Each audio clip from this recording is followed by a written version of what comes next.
Hey everyone, welcome back to the channel. Today, we're diving into one of the most talked about camera rumors in the filmmaking world, the potential Sony FX3 II, or FX32, featuring a brand new SPAD global shutter sensor. But is this groundbreaking tech really coming to the FX lineup? Or is it just wishful thinking? Let's break it all down. So, what exactly is a SPAD sensor? SPAD stands for Single-Photon Avalanche Diode. It's a revolutionary sensor technology that captures light at the photon level. It's insanely sensitive and super fast, and when combined with a global shutter, it can eliminate the annoying rolling shutter effect we often see in action shots or fast pans. Imagine every pixel in your frame being exposed at the exact same moment. That means zero motion distortion. For filmmakers, especially those shooting action, drones, or handheld scenes, that's the dream.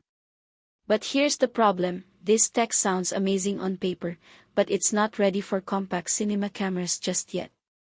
SPAD sensors, especially full-frame 4K ones, consume a lot of power. They're typically found in fixed systems or machine vision tools, not battery-powered, portable gear like the FX3. Also, the price. A single 24MP SPAD sensor could cost around $6,000, just the sensor. That alone blows past the expected budget for an FX3 II. So what's more likely? All signs point to Sony upgrading the FX3 II with its Exmor stack sensor technology.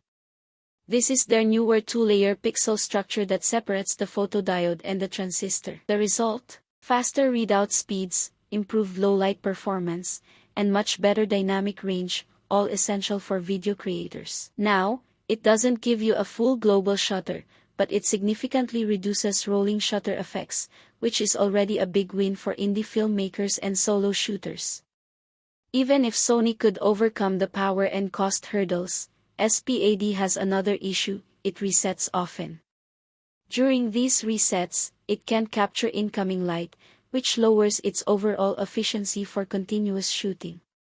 That's a huge drawback for general-purpose video or photography. So while SPAD sensors are great for ultra-specialized applications, like scientific imaging or depth mapping, they're not yet practical for everyday creators. The good news? SPAD isn't dead in the water.